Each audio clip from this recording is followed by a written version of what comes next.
If you want it all, you know that I'm the girl that you should call. But when you're with me, I'll give you a taste. Make it like your birthday every day. I know you like it sweet, so you can have your cake. Give you something good to say. Salut à tous et bienvenue chez le bon vieux Renault pour un nouveau rétro gaming à papa.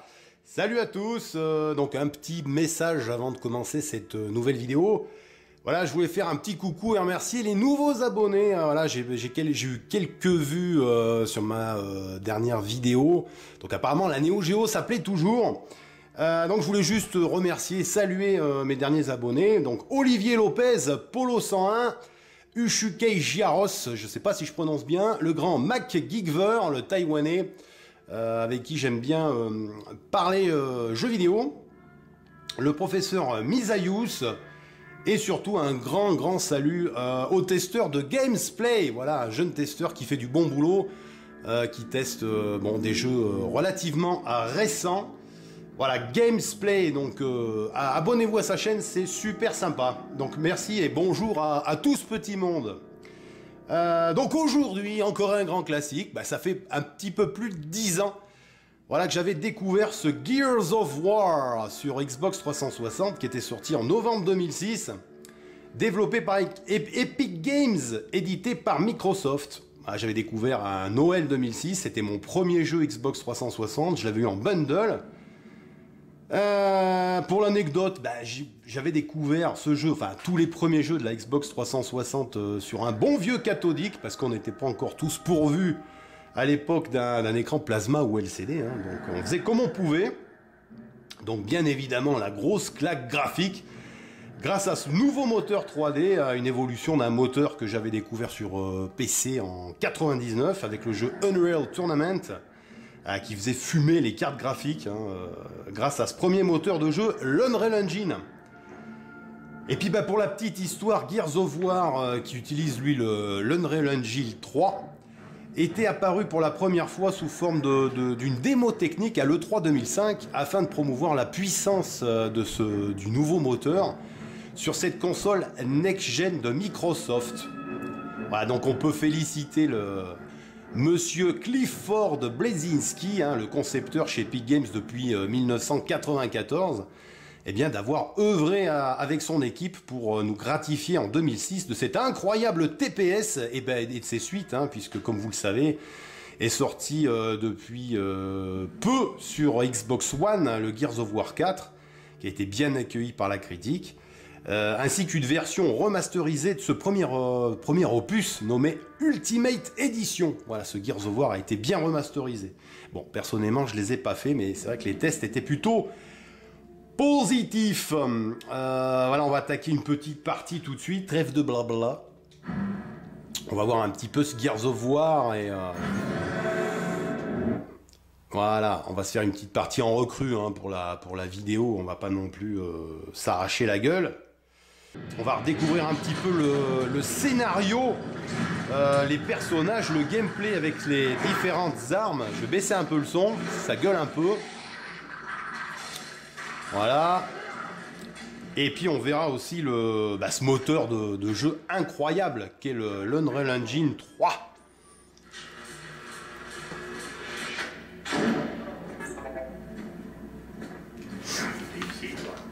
Je viens te chercher, mais ça, tu en auras besoin. On va parler un petit peu du scénario rapidement. Donc tout commence par une nouvelle énergie que l'on appelle l'immulsion. Elle remplace le pétrole et commence peu à peu, elle aussi, à se tarir. Donc toutes les nations veulent s'accaparer cette énergie. Et bien sûr, logiquement, ces nations vont se déchirer, se déclarer la guerre. Ce sera le début des guerres pendulaires qui dureront 77 ans. Ainsi se forme une coalition afin de retrouver la paix et surtout afin de faire face à une nouvelle menace, les locustes, une espèce barbare vivant dans les entrailles de la Terre. Donc le soldat Marcus Phoenix, voilà, qui vient juste d'être délivré par son meilleur ami Dominique Santiago. Voilà, notre brave Marcus Phoenix va sortir de sa geôle, regonfler les rangs de l'armée de la CGU. Voilà, on se retrouve à la prison de Jacinto dans cette introduction. Voilà.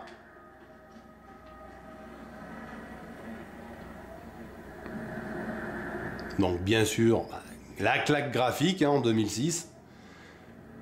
Moi quand j'allume la console et que je vois ça, bon bah même si j'avais un PC à l'époque, eh ben je tombe quand même sur les fesses. Très très beaux effets de lumière, des mouches, des particules. Voilà, c'est vraiment une belle ambiance, c'est très très très très beau. Donc voilà pour ce TPS relativement tactique, voilà, qui va mettre l'accent sur le système de couverture, on va voir ça ensemble.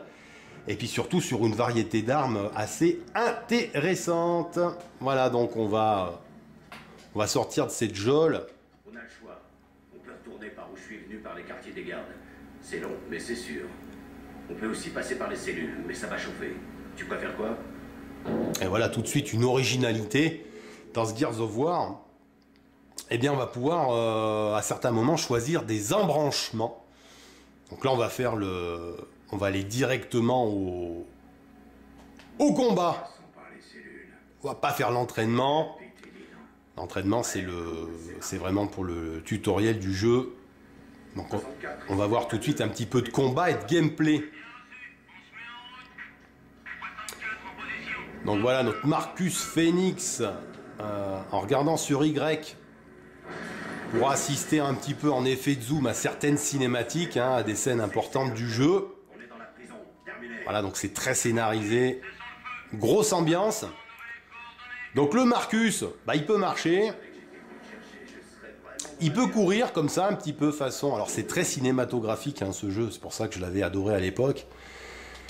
Eh bien on peut courir comme ça avec cette caméra embarquée vraiment au niveau de la, on va dire au niveau des, vraiment derrière le personnage, au niveau des jambes, au niveau des hanches. Voilà, ça c'est magnifique. On a vraiment l'impression de courir avec Marcus Phoenix comme ça. On pourra tout simplement bah, se planquer, hein, voilà, comme ça. Voilà, on aura ce système de cache derrière les obstacles. Avec la touche A, voilà, on sort de son... On pourra faire des roulades. Et puis classique, hein, gâchette gauche, bah, je vise. Donc là, on est vraiment au niveau de l'épaule du personnage, comme un vrai TPS. Alors, on pourra zoomer comme ça et tirer, voilà. Et puis alors, le truc super avec les armes aussi, avec la petite gâchette, eh bien nous on a le rechargement rapide. Ça, j'avais trouvé ça super aussi. Vous voyez la petite jauge en haut à droite, je vous le refais. Voilà. Il faut bien appuyer sur la gâchette au bon moment. Donc voilà, parce que si vous le faites mal, je vous montre, le Marcus n'est pas content. Voilà, et on perd un petit peu de temps au combat. Donc il faut bien gérer son système de rechargement rapide, qui est plutôt bien pensé. Donc c'est du classique, vous avez vu pour tout ce qui sera déplacement. Voilà, donc là on a le pivot du SWAT, voilà, on peut vraiment se mettre debout, dos à un mur, à un obstacle comme ça, et on va pouvoir avec la gâchette, hop, tout de suite zoomer et tirer, voilà. Sinon, on peut tirer comme ça à l'aveuglette sans zoomer. Voilà, rechargement rapide, voilà. Voilà, donc vous voyez, c'est très beau. On est en 2006, là, ce Unreal Engine 3 fait un boulot remarquable avec des très beaux effets de lumière. Donc voilà pour les déplacements, hein, il n'y aura rien de compliqué, mais c'est vrai que le gameplay est très intuitif et ça va donner vraiment des combats dynamiques. Voilà, et puis donc voilà pour les personnages. Donc ce Dominique Santiago, notre ami qui nous a libérés, voilà, que les personnages, je trouve, ont vraiment de la gueule. Ils ont des très belles armures, on voit bien les armes, ils ont des belles attitudes. Voilà, ben ça, il y a plus de 10 ans, moi je découvrais ça, ben même sur mon cathodique, et ben ça avait de la gueule. Voilà. Donc ce Gears of War nous en met plein la tronche. Allez, on va aller un petit peu au combat. On va ouvrir la porte. Alors, Marcus Phoenix n'ouvre pas les portes, il les défonce, vous voyez. Voilà.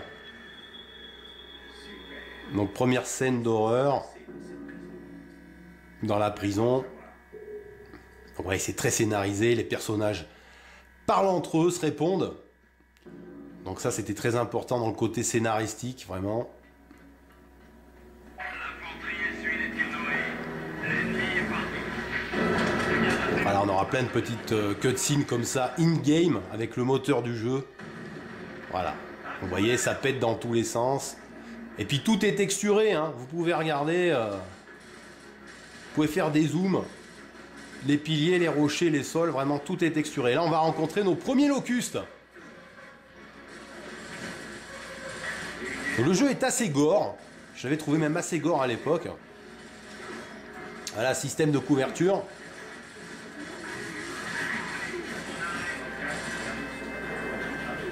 Là, il y en a là-haut. Donc ne pas oublier d'appuyer sur Y un petit peu pour voir ce qui se passe à l'écran.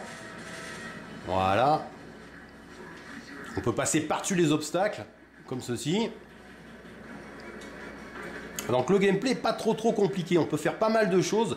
Alors l'action, les personnages sont assez lourds, hein, sont assez lents, les Gears. Ces soldats sont vraiment... sont balèzes, mais sont vraiment très lourds. Là, je viens de prendre des grenades. Alors pour les armes, on va se servir de la croix directionnelle. Voilà. Donc là, bah, je passe aux grenades. J'ai cette espèce de fusil d'assaut. Et puis j'ai une arme de poing, là, ce pistolet avec lequel voilà, je pourrais un petit peu zoomer en appuyant sur le stick analogique droit. Donc on peut porter 4 armes, enfin 3 armes et un stock de grenades. Donc ça aussi c'était plutôt pas mal fait parce que le personnage sort pas ça d'un chapeau, hein, comme dans beaucoup de jeux. Il porte les armes sur lui et on les voit. Et ça aussi c'était plutôt très réaliste. Vous voyez, hop, il prend le fusil d'assaut, le pistolet, hop, les grenades. Voilà. Alors pour les grenades aussi, c'était plutôt pas mal. Alors on pouvait se planquer comme ça. Voilà. Et alors pour les grenades, c'est pareil. On peut leur donner une trajectoire. Voilà. Voilà, on l'a bien déchiqueté, le locuste. On peut les lancer comme ça un petit peu à l'aveugle aussi. C'est moins précis. Allez, on va reprendre le gun. Donc les combats sont très dynamiques. On est plongé tout de suite dans l'action. Voilà, c'est pour moi, ça reste quand même la référence du TPS. Et d'ailleurs, pour le Gears of War 4, là, qui est sorti il n'y a pas très longtemps, eh ben, on n'a rien changé. Hein. On retrouve bien sûr un moteur beaucoup plus évolué pour la Xbox One, mais on retrouve tout à fait le même gameplay, les mêmes déplacements. Voilà, c'est le scénario et les personnages qui changent, mais enfin, le jeu reste relativement fidèle à ce qu'on faisait dans le premier, il y a 10 ans. Donc voilà, donc ça n'a pas vraiment évolué. C'est juste plus joli, voilà, tout simplement. Bon, puis on va parler un petit peu de ce Marcus Phoenix, hein, personnage charismatique, le héros de Gears of War, enfin au moins dans les 3 premiers sur Xbox One. Personnage assez énigmatique, bon, néanmoins célèbre pour ses actes héroïques dans ses missions avec la CGU. Bon voilà, personnage très bourru, mais relativement attachant, relativement humain. Voilà, il va diriger cette escouade Delta. Avec, bien sûr, bon, c'est un personnage qui va être relativement attachant, mais tout simplement grâce au doublage qui est excellent. Hein, l'acteur qui fait en France les films qui double Al Pacino, l'acteur José Lucioni. Voilà, donc la voix de ce Marcus Phoenix nous est quand même pas inconnue et ça apporte beaucoup au personnage, cette voix charismatique. Voilà pour les personnages. Bon, Marcus Phoenix, c'est un excellent personnage qui va rester dans les annales, mais il va être accompagné de 4-5 potes comme ça tout au long de son aventure. Et bon, par exemple, son ami Dominique Santiago. Bon ben voilà, ils ont tous une histoire, hein, ils ont tous vécu un drame. C'est pour ça que ces personnages sont relativement réalistes et attachants. Voilà. Donc, au début, on n'en sait pas trop sur ce Marcus Phoenix. On sait que Dominique Santiago, lui, se bat surtout depuis le début de l'émulsion, de l'émergence, pardon, des locustes se bat pour retrouver sa femme Maria qui a disparu. On en apprendra plus, bien évidemment, dans le deuxième opus. Donc là, j'ai plus de munitions. On aura aussi... on fera la rencontre aussi de personnages comme le Black, Augustus Cole, dit Coltrane, voilà, le Black un petit peu roublard, ancien joueur pro de Trash Ball. Et puis bien sûr son ami Baird, là, le blond, un personnage assez cynique et comique de l'escouade Alpha. Puis on aura un petit jeune, un petit bleu avec nous aussi, là, le Carmine. Voilà, qu'on retrouvera aussi peut-être, je crois, dans le deuxième épisode. Donc vous voyez, c'est très beau, c'est très gore, hein. Vous voyez, les Locus, vraiment, on les déchiquette, hein. Donc on voit bien cette espèce de moteur de l'époque, un petit peu, ce qu'on appelait le ragdoll, moteur un petit peu qui donne cette impression de... d'avoir des pantins, des espèces de poupées, voilà, bon. Ça c'est un petit peu vieilli, il faut reconnaître, ce ragdoll. Mais enfin bon, ça faisait le boulot à l'époque, ça impressionnait. Et bon, il y avait une bonne interaction avec le décor, donc ça faisait le café, comme disait l'autre.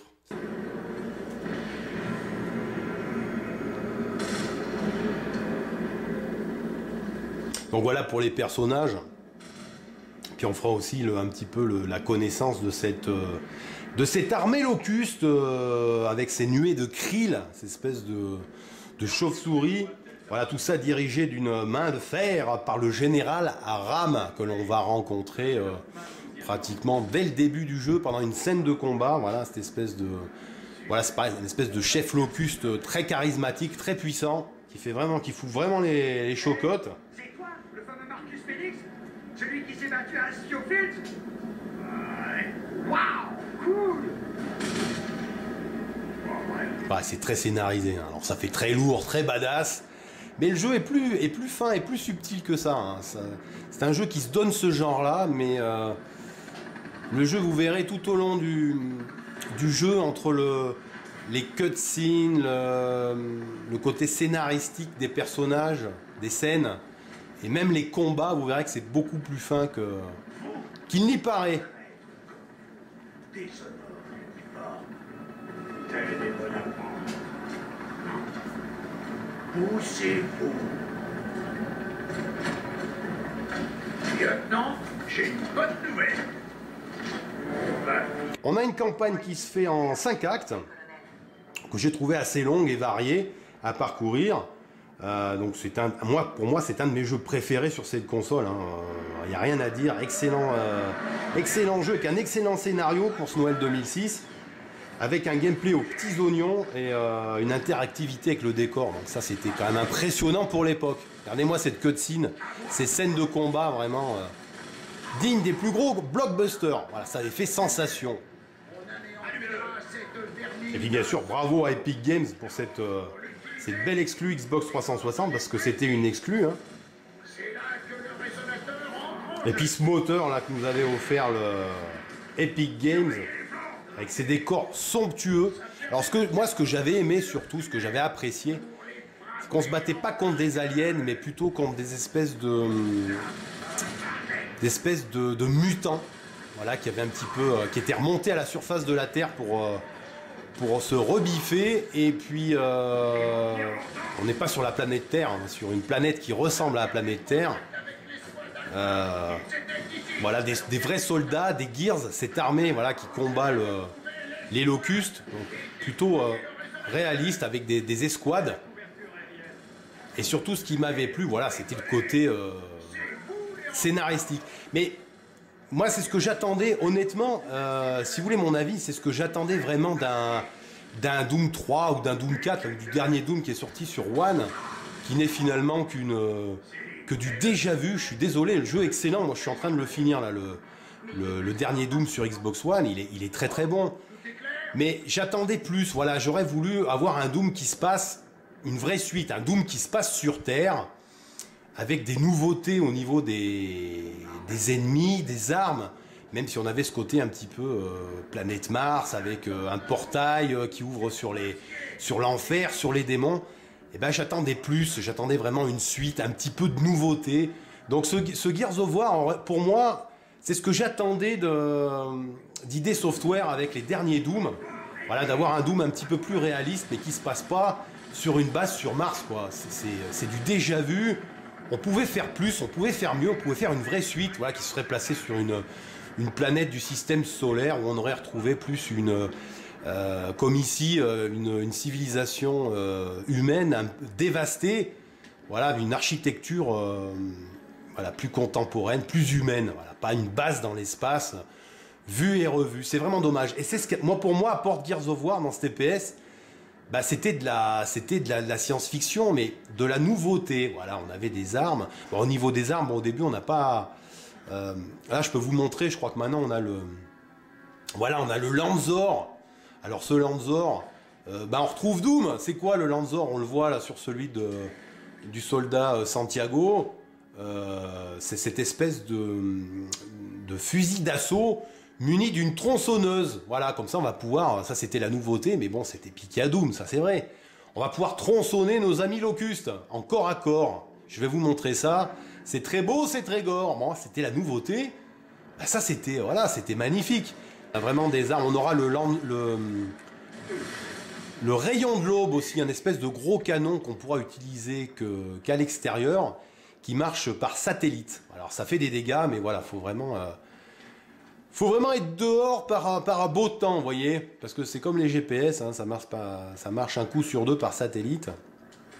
Voilà, donc on va trouver beaucoup d'armes au sol, hein, c'est un classique. Voilà, il y a des grenades.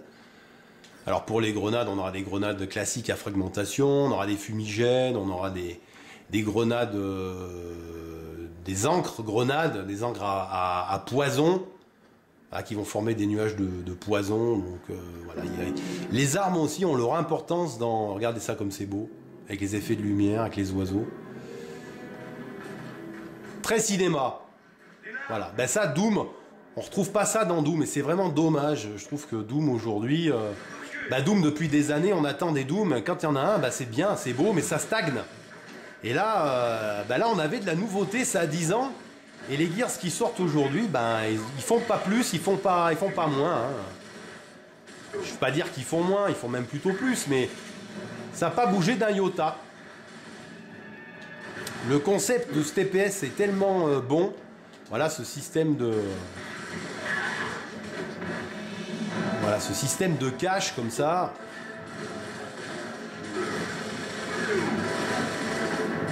On n'a pas fait mieux, on retrouve ça aujourd'hui dans le dernier Ghost Recon.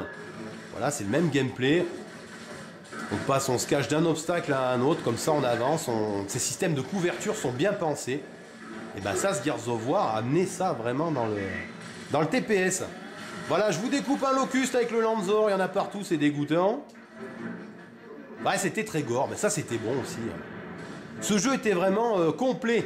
On va balancer une grenade, parce que là c'est ces espèces de nids à locustes là qu'il faut boucher avec une grenade. Sinon, il repop à gogo. Et les musiques aussi. Vous avez entendu ces musiques? Voilà, on a vraiment l'impression d'être dans un gros film d'action. Voilà.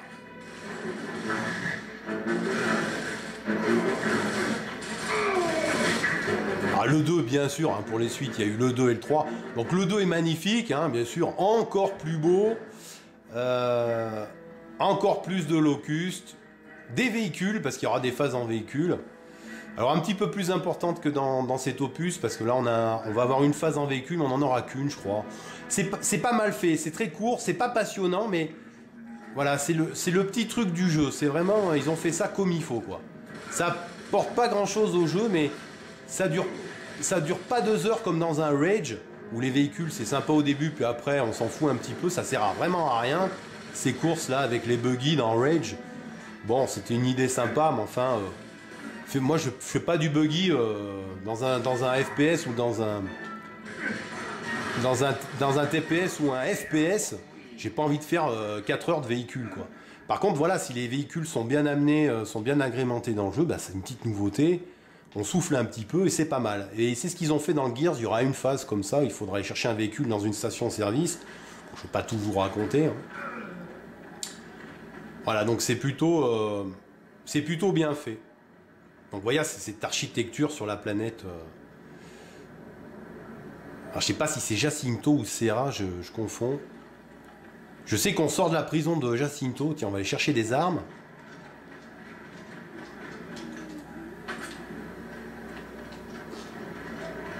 Enfin, cette architecture humaine. Regardez ça, ces bâtiments. Bah, c'est grandiose avec les effets de fumée. En regardant, voilà, les décors sont vraiment somptueux. Donc là, ce Unreal Engine, il fait vraiment du super taf, quoi. Voilà, on va s'arrêter là. Je vais pas jouer pendant 2 heures. Je voulais revenir un petit peu sur les premiers jeux de la Xbox. Et puis, ben voilà, cette exclusivité Epic Games Microsoft qui arrive en 2006. Moi, j'ai découvert la Xbox 360 avec ce jeu. Et franchement, ça m'avait foutu sur le cul. Donc bravo à Clifford Bleszinski, on va en parler rapidement pour la conclusion, qui fait son premier jeu à 11 ans et sa première réussite commerciale à l'âge de 17 ans, alors qu'il est encore étudiant en Californie. Donc son premier jeu, le point and click The Palace of Deceit, Dragon's Plight, je ne sais pas si je prononce bien. Voilà, donc ce jeu, il va taper dans l'œil de Tim Sweeney, le fondateur d'Epic Games à l'époque, qui décidera logiquement d'embaucher le petit génie. Et puis pour l'anecdote, Bleszinski avait imaginé au départ un FPS dans l'univers d'Unreal. Et puis au fil du développement, il est influencé par un jeu comme Kill Switch de Namco en 2003, qui était sorti sur PS2 je crois, et Resident Evil 4 que vous connaissez de Capcom. Donc le jeu va devenir Gears of War, le jeu qu'on connaît aujourd'hui à base de système de couverture et de vue à la 3e personne. Donc voilà pour ce Clifford Bleszinski, ce petit génie qui avait quand même commencé très tôt. Voilà, qui doit avoir la quarantaine comme moi aujourd'hui. Donc bravo monsieur Bleszinski, bravo Epic Games. Je vous disais, je l'avais eu ce Gears of War en bundle avec cet autocollant horrible là, bundle copy, not for resale. Bon je le garde, c'est celui que j'avais eu à l'époque. Mon Gears of War, je suis vraiment bien content de l'avoir. Et puis le Gears of War 2, que voici, que voilà. Donc j'ai fait le 3, je le connais, je l'ai fait, mais je l'ai revendu. Je le rachèterai peut-être pour la collection. Bon, je trouvais que ça tournait un petit peu en rond le 3. Ça m'avait beaucoup moins plu. Mais le 1 et le 2, vraiment, surtout le 2, je vous les conseille pour l'action. C'est vraiment terrible. Et puis bien sûr, on retrouvait les... Voilà, pour l'ami Lovecraft, si un jour il me regarde, je lui fais une petite dédicace. Les boîtes, c'est important. Voilà, on avait des belles boîtes, puis on avait encore des notices, voilà, où on voyait un petit peu l'histoire de tous ces personnages. On voyait les armes, voilà, on avait des vraies notices. Ça, c'était voilà, c'était encore bien pour des vieux cons comme moi d'avoir des notices. Voilà, donc ça a été un plaisir de redécouvrir ce blockbuster, ce TPS, avec ce moteur qui nous offre des décors somptueux, embellis par des éclairages de toute beauté. Voilà, c'était Renault, on a joué sur Xbox One, je l'avais branché sur ma Xbox One puisqu'il est compatible, donc ça m'a permis de vous remontrer ça rapidement sur mon LCD. Je vous remercie de m'avoir suivi et je vous dis à très bientôt pour un nouveau Rétro Gaming à Papa avec l'ami Renault. Salut!